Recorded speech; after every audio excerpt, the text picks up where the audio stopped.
Nadie en Santa Esperanza olvidaría aquel día, no por alguna fecha importante en el calendario, ni por fiestas o tragedias públicas.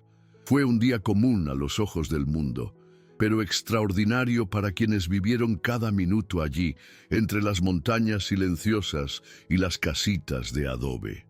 Don Jacinto, con sus pasos lentos y la camisa gastada por tantos años de uso, cruzó la plaza por primera vez en mucho tiempo con un propósito diferente.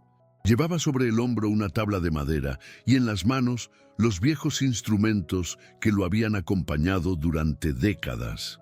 El sonido de las herramientas golpeándose entre sí era amortiguado, pero aún así llamaba la atención. No tardaron en asomarse personas por las ventanas y puertas, espiando como quien presencia algo inesperado, casi incómodo. Era extraño ver a ese hombre, objeto de tantas sospechas y susurros, caminando con tanta firmeza hacia la iglesia abandonada. Desde el incendio, don Jacinto se había convertido en una especie de fantasma viviente. Estaba allí, pero pocos hablaban con él, evitaban el contacto, desviaban la mirada, inventaban excusas. Él nunca discutió, nunca exigió justicia, nunca alzó la voz para defenderse. Simplemente se encerró en su choza y todos los días, puntualmente al amanecer, abría la puerta del viejo taller, aunque sin encargos, sin clientes, sin ninguna voz que lo llamase. El taller había sido parcialmente reconstruido tras el incendio, pero nunca volvió a tener el mismo brillo de antes. Encima de una estantería polvorienta reposaba la pequeña cruz de madera que había sido de su esposa, fallecida años antes. Era ante ella que rezaba, en silencio, con la frente apoyada en el mostrador. Su fe era lo único que nadie había logrado quemar. La noticia de que la estructura de la iglesia podía derrumbarse en cualquier momento había sido anunciada días antes por un ingeniero que pasaba por la región. Las lluvias constantes habían encharcado la base del edificio y comprometido el techo, que ya amenazaba con desmoronarse. Pero curiosamente nadie se movió.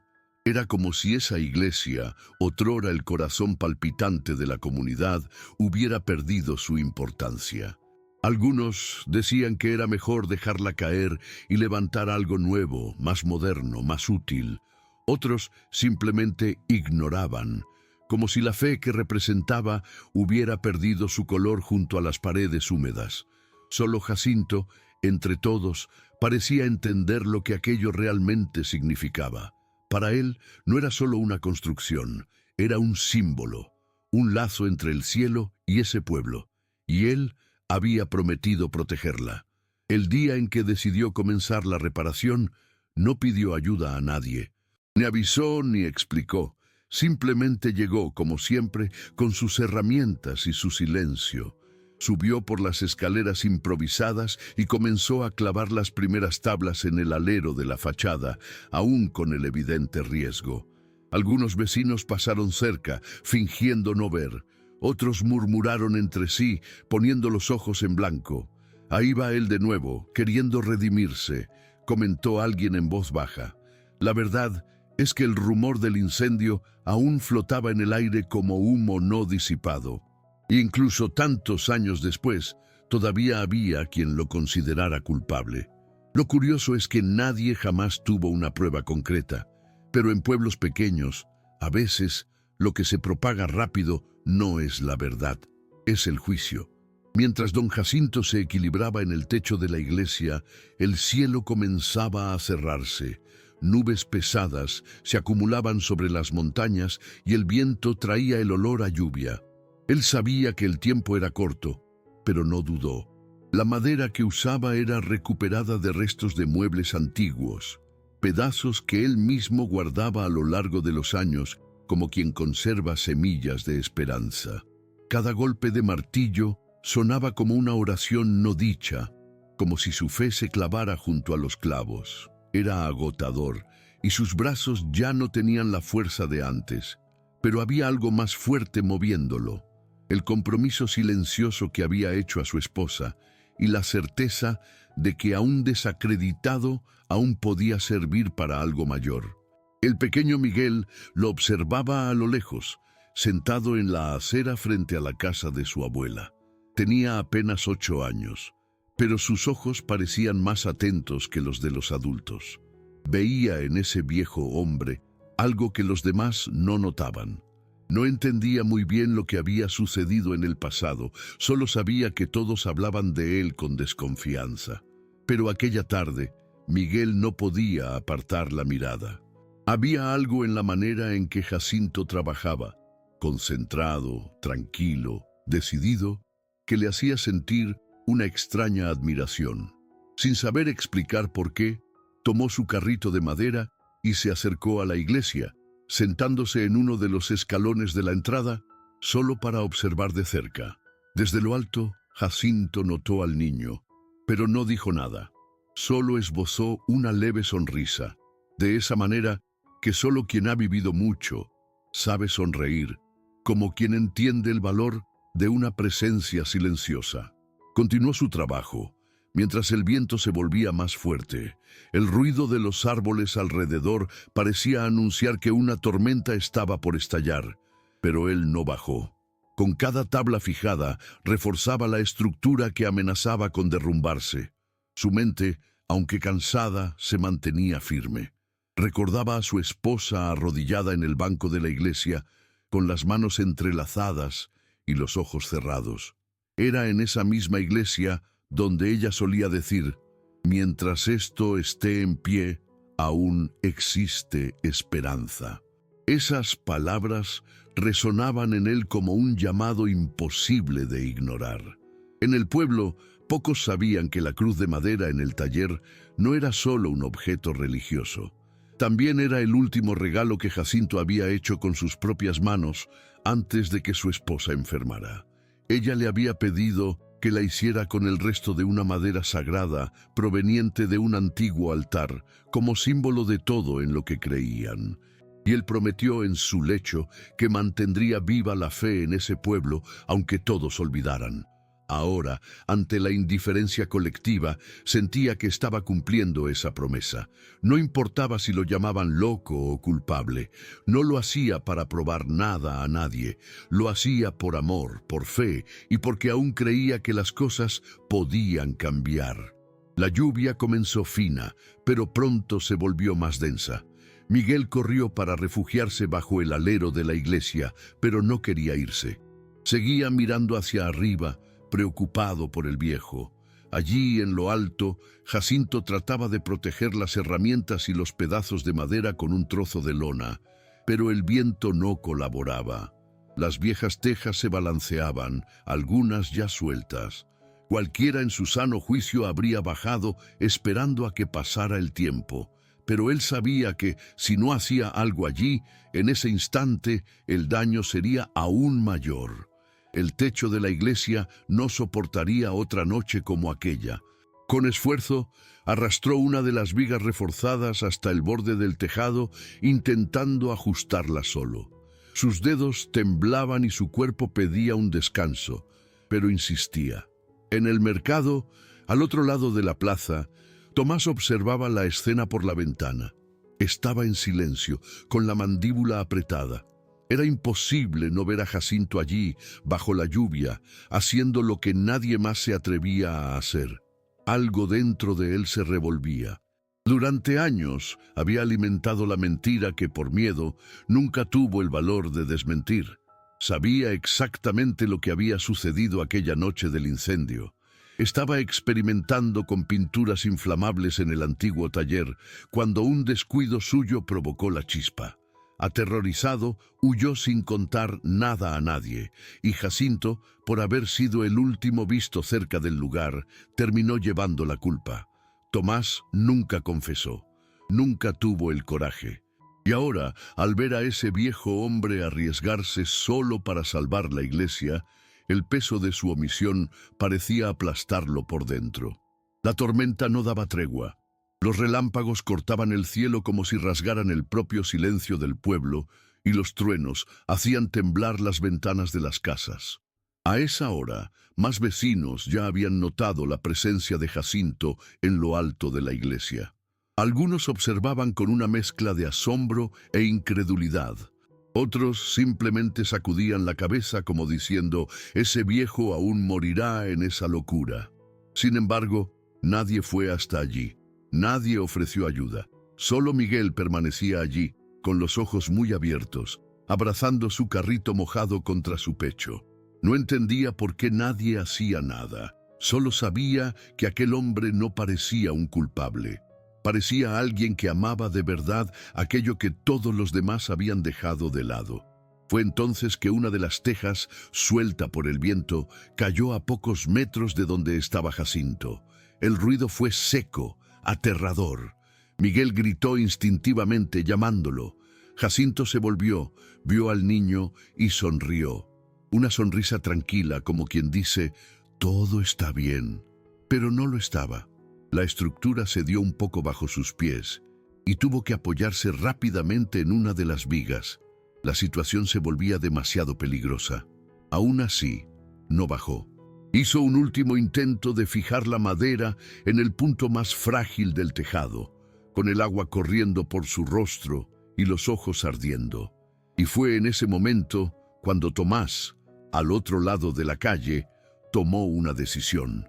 Sin decir palabra, Tomás soltó el trapo de cocina que sostenía y salió apresuradamente, caminando rápido, con pasos firmes y el rostro cerrado. Cruzó la plaza empapada bajo la lluvia, ignorando las miradas curiosas que lo seguían. Al verlo acercarse, Miguel pensó que iba a mandar al viejo bajar, como todos decían que debía hacer. Pero Tomás simplemente subió las escaleras de la iglesia e ingresó, yendo directo a la parte de atrás, donde sabía que había acceso al tejado. Las manos le temblaban mientras giraba la oxidada manija. Al abrir la puerta, respiró hondo, como quien carga sobre los hombros un peso de años. Sabía que no era solo la iglesia la que necesitaba ser salvada. Era la oportunidad que tenía, quizás la única, de reparar algo dentro de sí. Cuando apareció en lo alto, Jacinto se sorprendió. No dijo nada, solo lo miró con la serenidad de siempre. Tomás, por su parte, se quedó quieto por unos segundos, empapado, mirando a los ojos a ese hombre que cargaba tanto sobre sus hombros y que nunca pidió nada a cambio. «No deberías estar aquí solo», dijo finalmente. Fue la primera vez en muchos años que sus voces se cruzaron. Jacinto asintió con una leve sonrisa, como si aceptara esa frase como una especie de disculpa. Y juntos, sin necesidad de hablar mucho, comenzaron a reforzar la estructura como pudieron. La lluvia no cesaba, pero allí, entre vigas y tablas, había un tipo diferente de silencio. Un silencio que gritaba verdades ahogadas durante demasiado tiempo. Dentro de la iglesia, el sonido de las gotas golpeando el suelo resonaba como el golpeteo de recuerdos. El techo ya no soportaba tanta agua y algunas filtraciones bajaban por los laterales del antiguo altar. Mientras Jacinto y Tomás se alternaban en el tejado, intentando proteger las áreas más críticas, los vecinos comenzaron a acercarse a la entrada de la iglesia. Primero curiosos, luego preocupados. Nadie decía nada, pero el ambiente había cambiado. Era imposible ignorar lo que veían. Dos hombres, un viejo rechazado y un artesano respetado, unidos bajo la misma lluvia, trabajando por la misma causa. Lo que durante años fue ruido, en ese instante comenzaba a reconstruirse. No solo en las paredes, sino en el corazón de las personas que presenciaban la escena. De repente, un fuerte crujido interrumpió todo. Una de las vigas centrales, ya comprometida por la humedad, cedió con un chasquido seco y aterrador. La estructura tembló. Jacinto y Tomás se miraron, y la urgencia se apoderó de ellos. Necesitaban salir de allí, pero Jacinto dudó. Quería al menos asegurarse de que los niños que estaban en la entrada se alejaran, que nadie se lastimara. Gritó pidiendo que Miguel se apartara y que los demás se retiraran. Fue en ese instante que el viejo carpintero resbaló. El pie mojado no encontró apoyo y cayó pesadamente sobre la madera. Tomás corrió a ayudarlo, jalándolo con fuerza lejos del área que cedía. El estruendo del derrumbe parcial se hizo eco en todo el pueblo, como una advertencia. El techo de la lateral derecha se derrumbó por completo, levantando una nube de polvo y astillas de madera que se mezclaron con la lluvia. Un grito colectivo resonó en la plaza y algunas personas corrieron hacia la iglesia. Tomás estaba de rodillas protegiendo a Jacinto con su propio cuerpo, mientras trataba de comprender si éste se había herido. Por suerte, escaparon de lo peor de la caída. Jacinto había lastimado el hombro y gemía suavemente, pero aún estaba consciente. Tomás, visiblemente afectado, lo ayudó a levantarse despacio. «Nunca debí haberme quedado callado», dijo en un susurro que parecía más una confesión consigo mismo que una declaración al otro. Jacinto, aún con dolor, lo miró con esa mirada serena de siempre, calmada, acogedora, como si ya lo supiera. El movimiento atrajo a más vecinos. Algunos se acercaron, mojados, confundidos, queriendo entender lo que había sucedido. Entonces Tomás hizo lo que durante años parecía imposible. Con la voz temblorosa y los ojos enrojecidos, se puso de pie ante los presentes y, sin rodeos, contó la verdad. Contó sobre la noche del incendio, sobre el accidente que lo provocó y sobre el miedo que lo paralizó durante tanto tiempo. Dijo que Jacinto nunca tuvo la culpa de nada y que él mismo, cobardemente, había dejado que el silencio construyera una mentira que destruyó una vida. El silencio fue total. Nadie dijo palabra alguna. Solo el sonido de la lluvia llenaba el espacio. Y fue entonces cuando Miguel, aún con su carrito en la mano, se acercó a Jacinto y lo abrazó por las piernas, como quien sabe, sin necesidad de explicaciones, quién era el verdadero héroe de aquella historia. La confesión de Tomás cayó como un trueno, pero no provocó la revolución que él esperaba. En realidad, lo que se vio fue una sucesión de rostros avergonzados, ojos que evitaban encontrarse y manos temblorosas sosteniendo sombreros y sombrillas. Durante tantos años, esa comunidad había elegido el camino más fácil, culpar a quien guardaba silencio. Y ahora, ante la verdad, era imposible no cuestionarse. ¿Cuántos allí habían señalado sin saber? ¿Cuántos se habían quedado callados ante injusticias por conveniencia? Jacinto, aún herido, permaneció en pie, sostenido por Miguel y Tomás.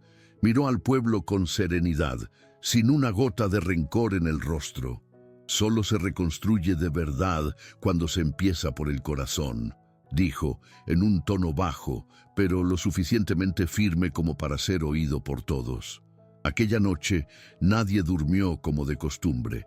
La imagen de Jacinto y Tomás, trabajando juntos bajo la tormenta, quedó grabada en la mente de cada uno, y la confesión de Tomás resonaba como un llamado a la conciencia. Al día siguiente, aún con las calles mojadas y el olor a tierra húmeda en el aire, los primeros vecinos comenzaron a aparecer frente a la iglesia. Traían herramientas, tablas, lonas, lo que tenían. No había un líder, ni un plan definido. Era como si todos supieran qué hacer, como si un peso hubiera sido retirado del pueblo. Por primera vez en años, Santa Esperanza se movía en unidad, y todo comenzó con un viejo carpintero que, aunque injustamente señalado, nunca dejó de creer que valía la pena amar a ese pueblo. En los días que siguieron, don Jacinto, aún con el hombro vendado, hacía cuestión de estar presente. Se sentaba en un banco improvisado cerca de la entrada de la iglesia, orientando a los más jóvenes sobre cómo manejar la madera, qué vigas debían ser reemplazadas y cómo reforzar la base. Su experiencia antes ignorada ahora era escuchada con atención. Niños corrían alrededor, trayendo clavos, sosteniendo martillos, queriendo ayudar de alguna manera. Entre ellos, Miguel era el más entusiasta, como si llevara consigo una misión personal. Había encontrado en el viejo una especie de abuelo que la vida aún no le había dado. Y Jacinto, que había pasado tanto tiempo solo, redescubría el valor de pertenecer, no a un lugar, sino a un pueblo que al fin empezaba a verlo con ojos limpios. Tomás, por su parte, nunca volvió a ser el mismo. Pasaba los días al lado de Jacinto, trabajando sin descanso, como si cada golpe de martillo fuera un intento de reparar no solo la estructura de la iglesia, sino también los años de silencio y culpa. No buscaba excusas ni esperaba elogios. Sabía que el perdón no borra el pasado, pero le da un nuevo sentido al futuro. Fue él quien sugirió que la cruz de la esposa de Jacinto se colocara en el altar restaurado, como símbolo de la fe que resistió todo. El gesto emocionó a muchos, incluso a Jacinto, que solo asintió con los ojos llorosos. En ese momento, comprendió que su promesa había sido cumplida. La fe del pueblo no estaba perdida, solo estaba dormida, esperando a que alguien tuviera el valor de despertarla. Poco a poco, Santa Esperanza fue transformándose. Lo que antes era un pueblo dividido, lleno de desconfianzas y silencios, se convirtió en un lugar donde las personas se escuchaban más. Las familias volvieron a reunirse en la plaza, los vecinos comenzaron a visitarse con mayor frecuencia, e incluso la antigua panadería, destruida en el incendio, empezó a reconstruirse. Ahora como un proyecto colectivo, sin dueño, pero con el esfuerzo de todos.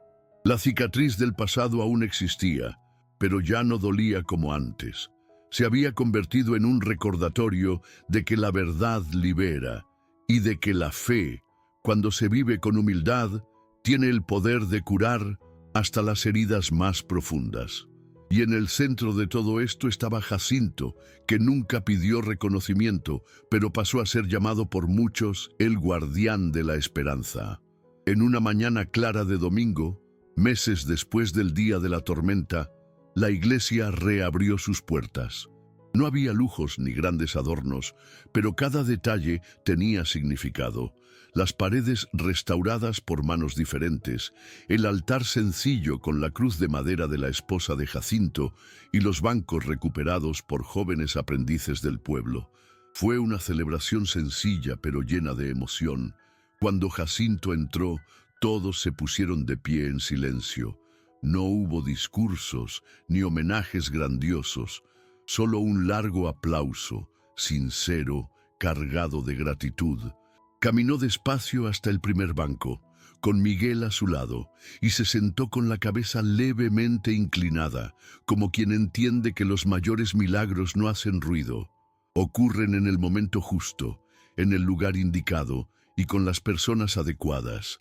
En esa celebración, algo cambió de forma definitiva en el corazón del pueblo. Ya no se trataba solo de reconstruir una iglesia de ladrillos y madera. Se trataba de mirarse a los ojos sin miedo, sin máscaras, sin los antiguos fardos del orgullo o la vergüenza. Personas que no se hablaban hacía años se abrazaron. Niños preguntaban por la historia de aquel lugar con curiosidad sincera, y los mayores, antes callados, comenzaron a contar sus recuerdos con un brillo nuevo en los ojos. Don Jacinto, sin necesidad de decir mucho, había enseñado una lección que no se aprende en los libros, que el perdón transforma, que el silencio puede ser más fuerte que 1000 palabras, y que una vida sencilla, cuando se guía por la fe, puede cambiar todo a su alrededor. Semanas después, Jacinto volvió a abrir su taller con más frecuencia, no para trabajar como antes, sino para enseñar. Los jóvenes del pueblo comenzaron a visitarlo, curiosos por aprender el arte de la madera. Los recibía con paciencia, mostrándoles cada herramienta, explicando los detalles, siempre con la calma que lo caracterizaba. Miguel, por supuesto, era el primero en llegar y el último en irse. Existía entre ambos una conexión que no necesitaba explicación. Tomás también pasaba por allí de vez en cuando, no siempre para hablar, sino para ayudar a organizar el espacio o simplemente para sentarse al lado del viejo carpintero y compartir el silencio. Ya no había culpa entre ellos, solo respeto. un respeto construido con el tiempo, la verdad y la gracia de quien fue perdonado cuando menos lo merecía. A veces, al atardecer, Jacinto caminaba hasta la iglesia y se sentaba en los escalones de la entrada como quien guarda un secreto hermoso. Observaba el movimiento del pueblo, a los niños corriendo por la plaza, a los adultos intercambiando palabras amables que antes parecían imposibles. No buscaba nada allí, solo contemplaba. Era como si por fin hubiera paz en su interior. La iglesia estaba en pie, es cierto, pero lo que realmente se mantenía firme era el espíritu que representaba. Y Jacinto sabía. No fue el martillo, ni los clavos, ni las tablas lo que la sostuvo. Fue la fe, una fe silenciosa, terca, que resistió al abandono, al prejuicio e incluso al olvido. Y ahora florecía en los gestos simples, en los encuentros cotidianos, en las manos que antes señalaban y ahora se extendían. Miguel, con su inocencia, era el que más disfrutaba de las historias de Jacinto. Quería saberlo todo. Cómo hizo la cruz, cómo era la iglesia antes, cómo sabía qué madera era la adecuada para cada pieza. Pero lo que más impresionaba al niño no eran las respuestas, sino los silencios entre ellas. Esos momentos en que el viejo se detenía, miraba al cielo y quedaba quieto, como si escuchara algo que solo él podía oír. Miguel decía que Jacinto hablaba con Dios, y quizás realmente lo hiciera. Tal vez por eso su presencia tenía tanto peso, tanta paz.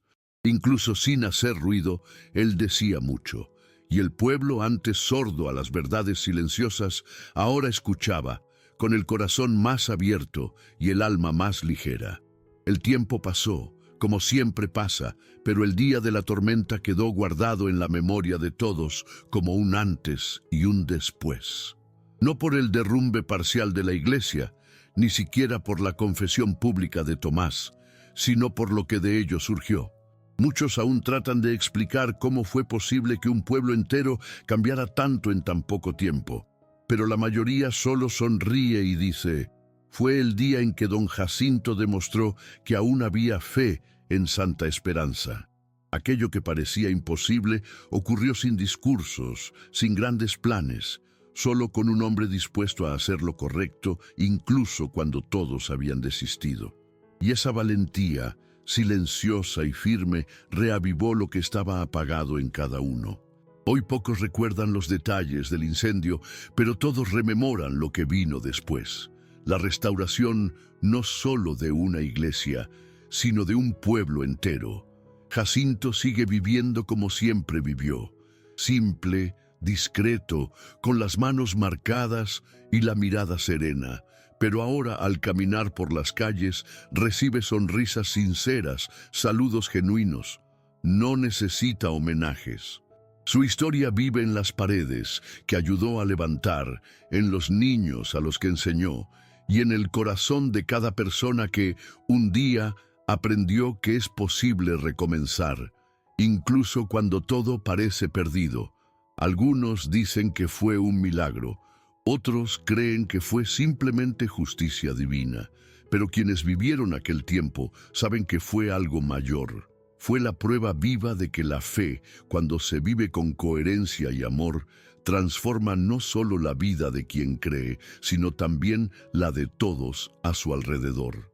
Don Jacinto no necesitó púlpitos ni palabras grandiosas. Su vida fue el sermón, su silencio, la prédica más poderosa, y su capacidad de perdonar fue el verdadero cimiento sobre el cual Santa Esperanza se reerguió.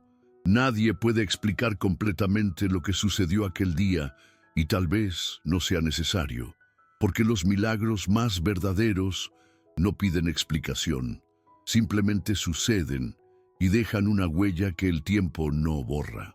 En la entrada de la iglesia, junto a la cruz de madera, hoy hay una pequeña placa de bronce, sencilla, con pocas palabras. Aquí, un hombre creyó cuando nadie más creía, y por eso todos volvimos a creer. No hay firma ni fecha, pero todos saben quién fue. Y cada vez que alguien cruza esas puertas, recuerda no solo a Jacinto, sino la fuerza que habita en el perdón, en la perseverancia y en la fe que no necesita ser vista para ser real. En Santa Esperanza, el milagro no descendió del cielo, nació del corazón de un hombre que, incluso herido, eligió amar.